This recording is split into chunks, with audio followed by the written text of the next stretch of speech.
Ever wonder if you are creating idea pins in the best way that will help you be seen on Pinterest more? Yes, idea pins are pretty new and we still get a lot of questions about how to make idea pins, how to create a really good one, should they be video all the time or just static images? Do I really need to give the whole recipe on the idea pin? How do I sell my products on idea pins? Well, that is what we're going to talk about today. All of the best practices of idea pin creation. Let's do it.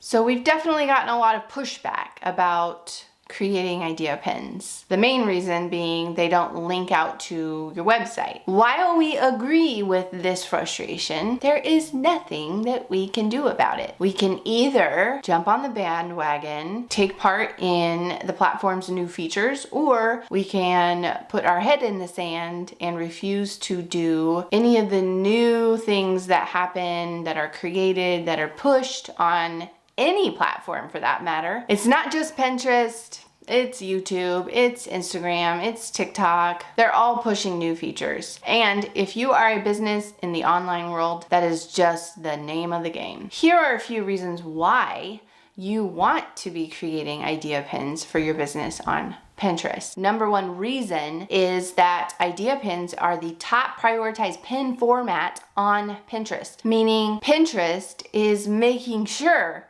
that your idea pins are getting seen. They're being put in people's feeds. And the more your idea pins are being seen, the more they're going to get engagement, the more followers you're going to get, because Pinterest encourages the pinner to follow you. Idea pins can also increase brand awareness. The more idea pins that you're creating, the more they're getting seen because, like I said before, they're top prioritized pin format, and the more your brand is getting noticed. So something that people have compared idea pins to would be something like Instagram stories. But the best thing about idea pins is that unlike Instagram stories, idea pins last forever and they can continue to be seen in search and saved and interacted with far longer than a Instagram story. We're still getting engagement on idea pins that we made when they first came out back in 2020, which is resulting in hundreds of thousands of views. That's something. Listen, I get it, okay? It's a little bit daunting and exhausting to make idea pins at least once a week, but it is the way of the youth. It is the way of the young ones. Idea pins, ideally, no pun intended, should be poppy, engaging, and give a whole story, like an entire tip, how to go through the whole process of whatever your tip is. Maybe it's how to journal daily, or maybe it's how to do a certain exercise, or maybe it's a recipe. You need to provide all of that information right there on the idea pin, because younger demographics are used to getting all of their information in a quick, usually video format. And finally, one of my favorite reasons why you should be creating idea pins is for the product tagging ability. When you create your idea pin on mobile, you will have the option to tag your products if you sell products, or tag affiliates if you have affiliates. Okay, so let's get into best practices of creating an idea pin. First, think like a Pinterest user. If you are looking for a recipe and you go onto Pinterest searching for that recipe, and the first thing they see that really grabs their attention, they're like, ooh, I want to make that. They click on it, it's an idea pin,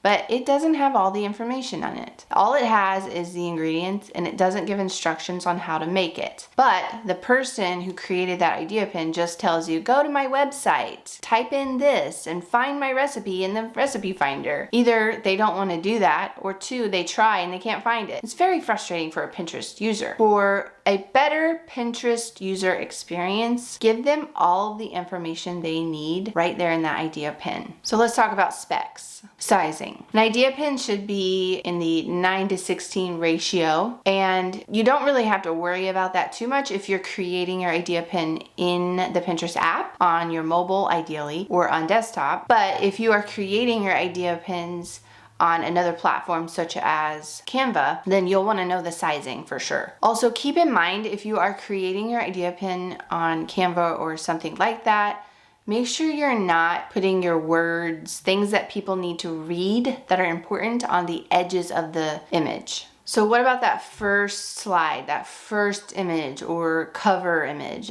if you will? What should that be? Pinterest highly encourages creators to make the first thing that pinners see on an idea pin be video, something that is grabbing their attention. It's something that is engaging. You can create slides on an idea pin up to 20.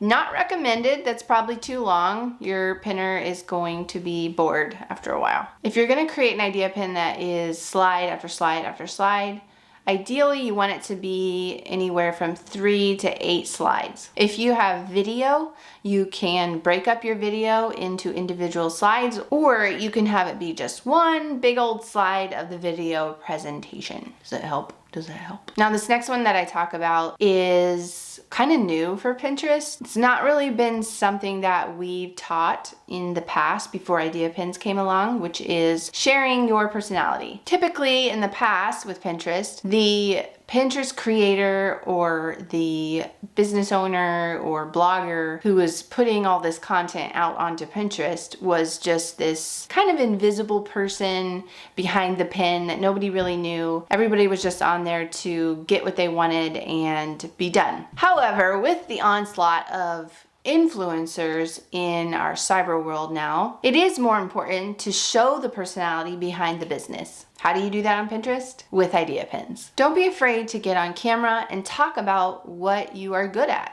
what you sell, or what you teach. The best way to show personality is to do exactly what I'm doing right now. Yes, this is my personality.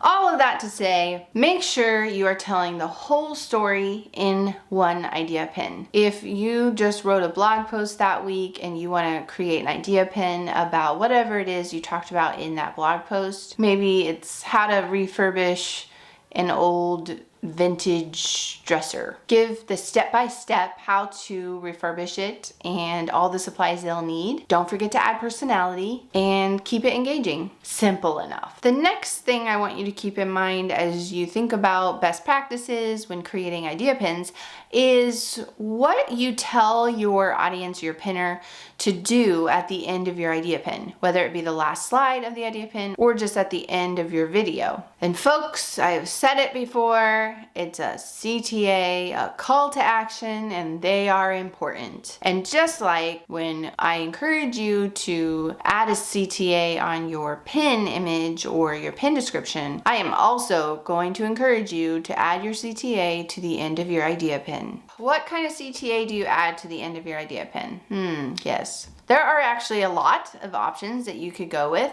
and ultimately it depends on how your audience interacts with you, what your niche is, what topic you're talking about on the idea pin. So keep that in mind as I give you a few examples of a good CTA at the end of an idea pin. One would be follow for more or something like that. Follow for more ideas on blah, blah, blah, blah.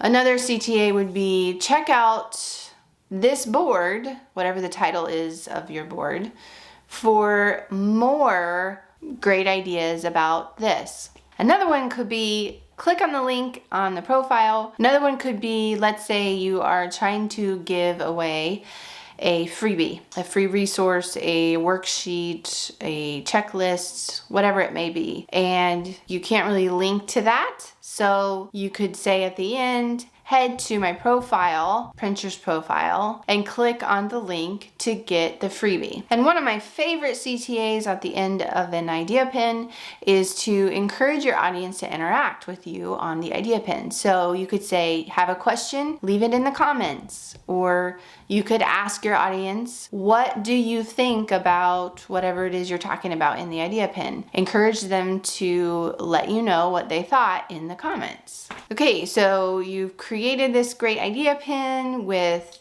best practices in mind. adding some video when you can, making sure it's all the right size, making sure it's high quality, and including tagging if you have products or affiliates. Then you get to the last page, and that is called your details page. That's where you're gonna add the title of the idea pin. It's where you're going to add it to a board if it's relevant to a board.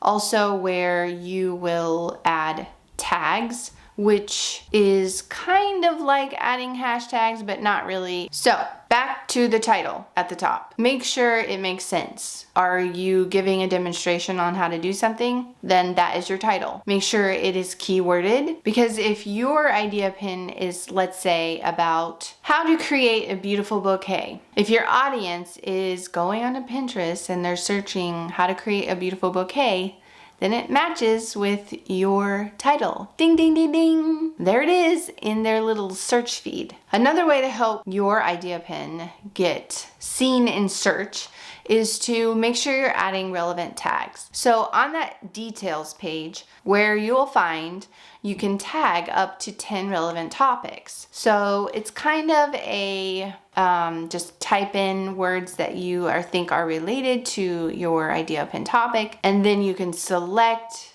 different options that pop up that is auto-generated from Pinterest. So for example, a lot of times what we talk about in our idea pins are about business to business advice on how to market your business on Pinterest. And so the tags that I have found that I can use that are relevant to what I'm talking about are tags that say marketing, small business marketing, internet marketing, things like that will pop up for me, and I will click those, and you can add up to 10. Don't skip that part. It helps Pinterest kind of know where to put your idea pin, who to put it in front of. So kind of is a no-brainer.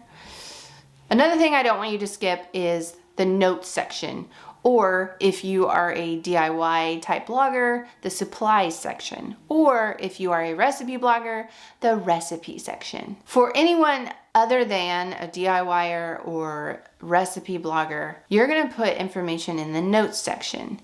And in the notes section, I want you to treat it more like a pin description, where you kind of give more information about what the idea pin is all about, with strategic keywords sprinkled in. You can actually write quite a bit in the notes section. I don't think people are gonna read the entire bit if you write a whole bunch of stuff, but it is important to know in case your audience is ready to read more about what you talked about in your idea pin. Now I wanna go through a few scenarios of what an idea pin might look like for you in different niches. The main one being a food blogger. So a lot of food bloggers were not happy at all about having to create idea pins and just give their recipe right there, all of it out on the idea pin, and nobody links to their website. I totally get that, and honestly, I think Pinterest is going to add links eventually, but we just need to be patient. Just my opinion over here.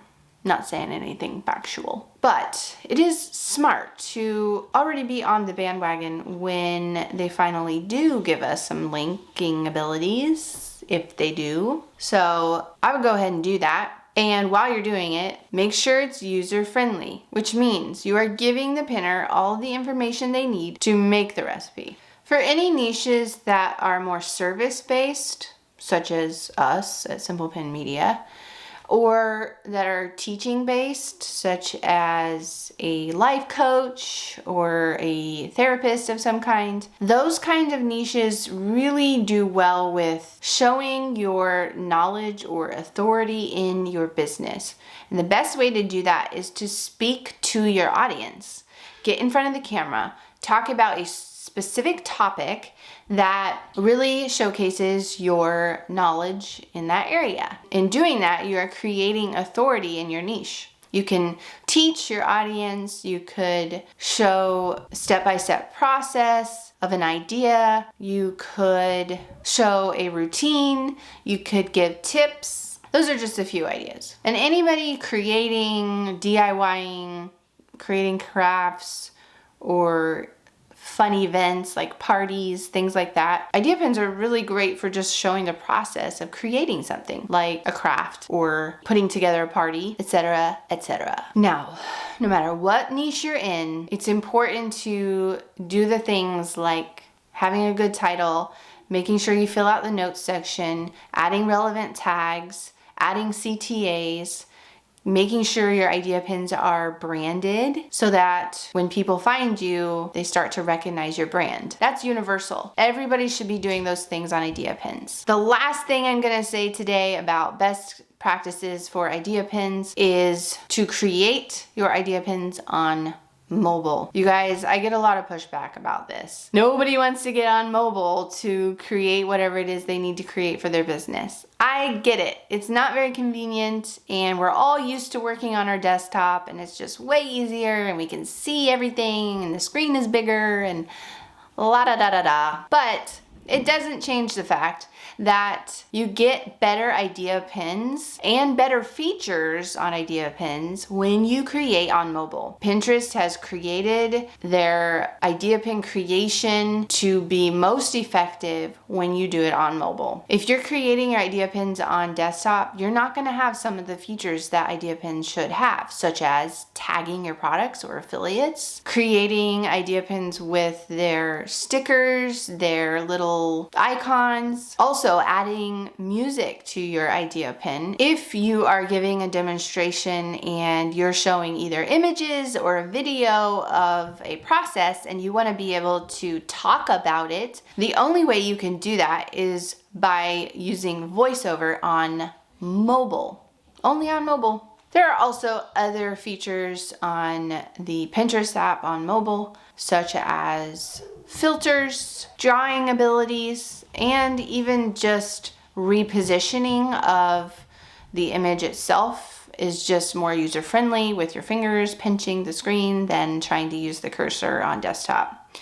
Another thing that I think is awesome, you can put a picture on picture, so you have access to your photos on your mobile device, so you can add a photo of, say, a product of yours on the idea pin while also talking about the product. Really, the sky's the limit. There's a lot of things you could do with idea pins, how to create them, especially on mobile. So, highly recommend you use mobile when creating idea pins. And you guys, I know this is probably going to open up a ton of different questions with everything that I've talked about, all the possibilities of idea pins, and I just scratched the surface of what you could do with idea pins. People are getting really creative and I know there's more creativity to come. If you are thinking about something is ruminating in your head, ooh, maybe I could try this, and you're not quite sure, ask in the comments. I'm happy to answer any questions you have about idea pins and what would be best practice. And I'm sure other people might have ideas too. So, chat down below. Okay guys, this is very important. Don't leave yet. You won't want to miss this. Number 1, idea pins cannot be edited after you publish. So do make sure you are editing, you are proofreading your idea pins before you hit publish. Because if you have a big, huge mistake, there's nothing you can do about it except to make a new one, which stinks, man. I've had to do it before. Number 2, how many idea pins should you make? Yes, good question. There's no real set number here, but I like to recommend anywhere from 1 to 3 a week. If you can do more than that, if you have capacity to do more than that, great, do it. But most creators, business owners, do not have that capacity. So I would say if you can do at least 1 a week, good. If you can do up to 3, awesome. And that's it. Down below, I'm gonna link our free idea pin planning worksheet. This is a really cool thing that we came up with our membership peeps. We heard from a lot of creators and business owners when it came to creating idea pins, they were stuck at ideas for idea pins. Isn't that funny? Just running out of ideas on what kind of things to talk about in their idea pins for their business.